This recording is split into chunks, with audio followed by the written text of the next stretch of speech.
All right, so get ready for a deep dive. And this is going to be a fascinating one. We're going to explore, well, the idea that maybe, just maybe, Lucifer could defeat God.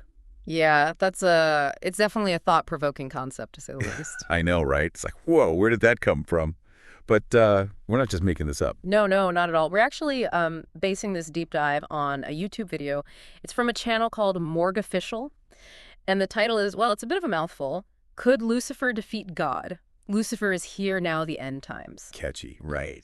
Very dramatic. But, before anyone gets the wrong idea, we're not here to, endorse this idea or anything. We just want to unpack it. Exactly. Kind of see what's going on beneath the surface. What are the arguments, the symbolism? What does it tell us about, bigger questions? Like consciousness, good versus evil, and, like the whole nature of reality itself. All that good stuff. So let's jump right in. One of the first things that caught my attention in this video was, well, this idea of Lucifer as, like, a wise rebel. Yeah, right. The video points out that Lucifer is often portrayed as the most intelligent angel, the most beautiful, the top of the class. Right. So if God is all-powerful, like we're often told, then why would Lucifer even bother rebelling? It seems kind of, well, dumb. Like a guaranteed loss. Right. Exactly. Yeah. So it's like the video is suggesting that maybe Lucifer saw something that everyone else missed, some kind of path to victory. But then it gets even more interesting because, well, the video starts comparing traditional religious narratives to propaganda. That's where things get really interesting. Like, think about it. Stories about good versus evil, they can be really powerful, right? They can be used to shape people's beliefs, their actions, even whole societies. Yeah, I mean, we've seen that throughout history, haven't we? Like with wars and political movements. Absolutely. So the video is asking us to consider, could the story of God and Lucifer, good versus evil, could that be a form of control? A way to keep people in line? Makes you think, right? And especially when you consider some of the stuff that happens in the Old Testament. Oh, yeah. That's another point the video brings up. It suggests that the God portrayed in the Old Testament, well, he doesn't always seem that benevolent. Yeah, like remember the flood? Or, when he commanded the Israelites to wipe out entire nations. It's pretty hardcore stuff. Not exactly the image of a loving, merciful God that we often hear about. Right. So the video is saying, hey, maybe we need to take a closer look at this whole God and Lucifer thing. Maybe it's not as black and white as we've been led to believe. And to make things even more complicated, there's this guy, Marcion, from the 2nd century. He's the one who actually created the first Bible. And get this, he believed that the God of the Old Testament was evil. Wait, what? The God of the Old Testament was evil? Yeah, it's pretty wild. And you know what? He wasn't alone in that belief.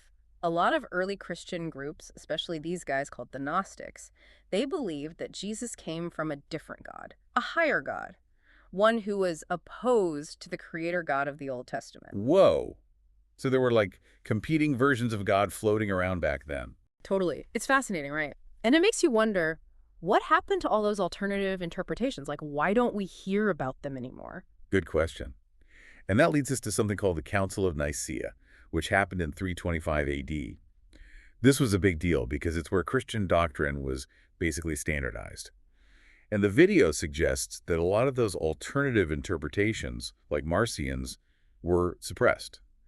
So the story of God and Lucifer that we know today, the dominant one, maybe it's a product of politics and power struggles. It's starting to feel like maybe it is. And that raises a really important question.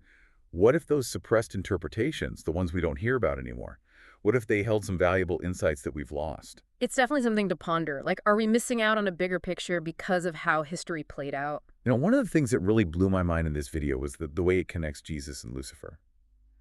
I mean, they seem like complete opposites, right? Totally. But the video points out that both of them are often associated with enlightenment, with helping humanity reach its full potential, even with achieving divinity. Yeah, I never thought about it that way before. It's like they represent two different paths toward the same goal. And if both of them are connected to knowledge and enlightenment, then what does that say about our traditional understanding of good and evil? Right. It's like the lines start to get blurry. Maybe things aren't as clear-cut as we thought they were. So we've got Lucifer as a wise rebel, maybe even a misunderstood hero. We've got the God of the Old Testament, not exactly Mr. Nice Guy. We've got alternative interpretations of God that have been suppressed. And we've got this unexpected connection between Jesus and Lucifer. Yeah, we've only just scratched the surface of this video, and it's already blowing my mind. I know, right? And it's just going to get wilder from here. So buckle up, because we're diving even deeper into this rabbit hole in the next part of our deep dive. You know what's really interesting is that the Morgue official video, it doesn't just stop at reframing the Lucifer and Jesus story. All right, there's more. Yeah, it goes even further, explores this concept of metaphysical propaganda. Metaphysical propaganda. Okay, now you've got me really curious. Yeah, it's a bit of a head scratcher, right? But essentially, it's suggesting that, well, some belief systems, they can actually hinder our spiritual growth. Okay, I'm following. Like, especially those belief systems that promote a very, limited view of ourselves, make us rely on external authorities. So it's saying that those kinds of beliefs can hold us back. Exactly. It's almost like, creating a mental prison for ourselves. Makes sense. Like if we're constantly being told that we're inherently flawed or sinful, or that we need to be saved by some, outside force, how can we ever really explore our own potential? Right, and that's what the video is getting at. It's saying that by questioning these limiting beliefs, by shedding dogma, we can actually access a higher level of awareness, a deeper understanding of ourselves and the universe. So it's not so much about intentional manipulation, but more about the unintended consequences of certain beliefs? Yeah, that's a good way to put it. It's like we're unknowingly subscribing to these narratives that keep us trapped in a limited way of thinking. And this trap, this is what the video equates with, well, God. Right. Exactly. And defeating God in this context isn't about some epic battle in the heavens. It's about overcoming those limiting beliefs, those internal barriers that prevent us from reaching our full potential. It's a symbolic victory, right, not a literal one. Right. It's about transcending the limitations of the ego and embracing a new way of being, recognizing our own inherent divinity and our interconnectedness with all of creation. Okay, so that makes sense. But it still leaves me wondering, how do we actually cultivate this higher consciousness, both individually and collectively? It sounds like a pretty monumental task. Yeah, the video doesn't exactly offer a step-by-step guide, but it does emphasize, critical thinking, self-awareness, recognizing our interconnectedness. So it's about moving away from blind faith and dogma and toward a more, reasoned and self-directed approach to spirituality. Exactly. It's about choosing love and cooperation over fear and division. So it's less about rules and doctrines and more about embodying certain qualities like love, compassion, understanding. Exactly. And the interesting thing is, these qualities, they're not exclusive to any one religion or spiritual path. They're inherent within all of us, waiting to be cultivated. I see. So it's about tapping into that universal potential for goodness that exists within each of us. Right. And that's what the video seems to be suggesting. It's not about converting to a particular religion or following a specific set of rules. It's about recognizing our own inherent divinity and aligning our actions with that understanding. So it's a much more individualistic and, dare I say, radical approach to spirituality than what we're typically used to. It definitely challenges the status quo. And you know what's really interesting? The video's interpretation of the end times. Oh, yeah, that was a pretty wild part. It's not talking about a literal apocalypse, is it? No, not at all. It's talking about the collapse of old systems of thought, paradigms that no longer serve humanity, the end of the world as we know it. So it's not something to be feared, but rather a necessary stage in our evolution. Exactly. It's not about destruction, but transformation, like a caterpillar turning into a butterfly. Okay, so we've got this idea of metaphysical propaganda, this internal battle against limiting beliefs, and this concept of the end times as a positive transformation. My head is spinning. It's a lot to take in, right? It's a complete paradigm shift in how we understand ourselves, the universe, the nature of reality itself. But you know what? Despite all the mind-bending concepts, the video ultimately offers a message of hope. Like, we're not just powerless victims of fate. We have the power to shape our destinies, both individually and collectively. Yeah, it's really empowering. It's about understanding that we're not just along for the ride. We're actually co-creating reality with our thoughts, our beliefs, our actions. So it's like a call to action, a call to wake up and step into our full potential. Exactly. And the video even gives a name to those who are embracing this new way of thinking, these neo-genians. Ah, yes, the neo-genians. Yeah. So who are these neo-genians? What makes them different? Well, the video describes them as those who are at the forefront of this shift in consciousness. They're the questioners, the challengers, the ones who are pushing the boundaries of human understanding. So it's like they're the pioneers of this new era. Yeah, you could say that.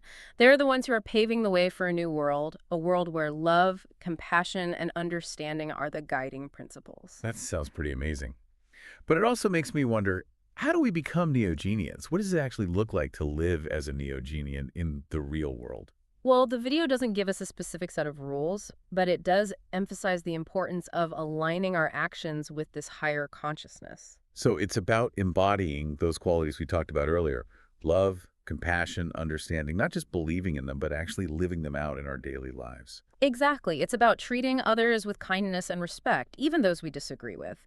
It's about recognizing the interconnectedness of all things and acting accordingly. So it's not just about personal transformation, but about creating a more just and compassionate world. Right. It's about understanding that our actions have ripple effects, that we're all part of something much larger than ourselves. This whole concept is so inspiring, but it also makes me think about the role of traditional religion. The video is pretty critical of organized religion, particularly Christianity. It suggests that it's been used as a tool for control and suppression.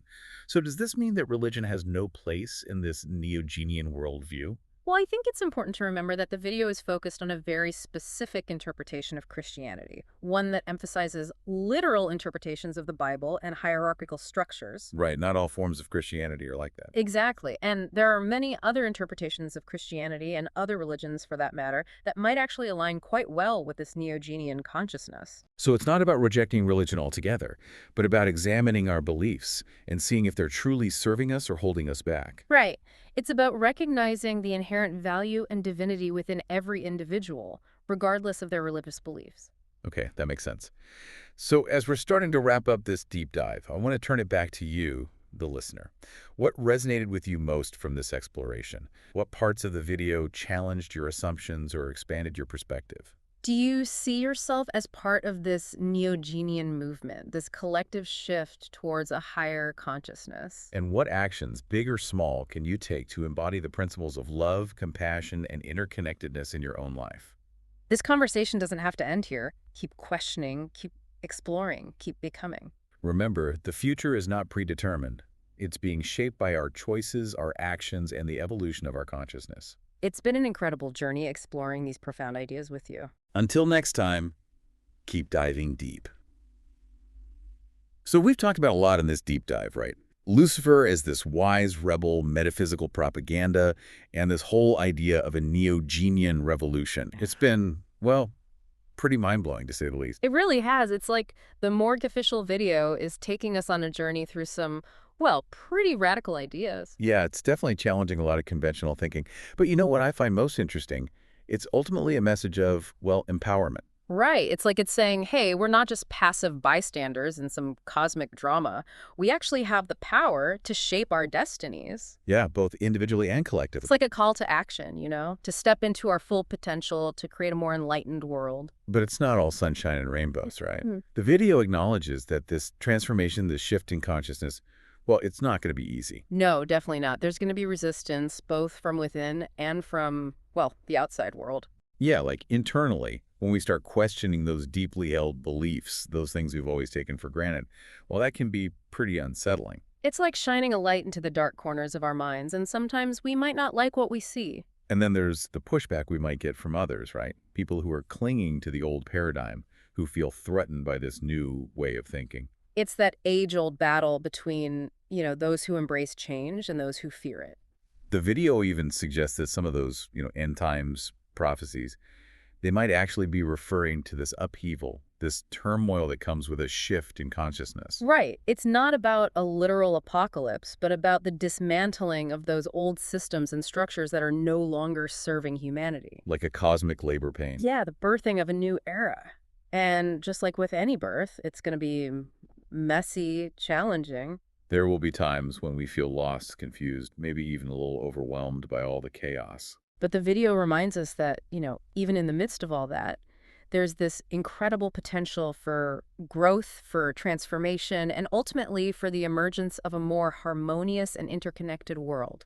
And we're not alone in this journey, right? Mm. The video talks about this growing collective of people who are waking up, embracing this new consciousness. Yeah, they go by many names: lightworkers, starseeds, indigo children. The labels might differ, but the essence is the same. It's about recognizing our interconnectedness, our inherent divinity, and, yeah, our responsibility to make a positive impact on the world. And that's the message I find so powerful, that it all starts with us. As we shift our own consciousness, as we embrace love, compassion, understanding, we contribute to the collective awakening.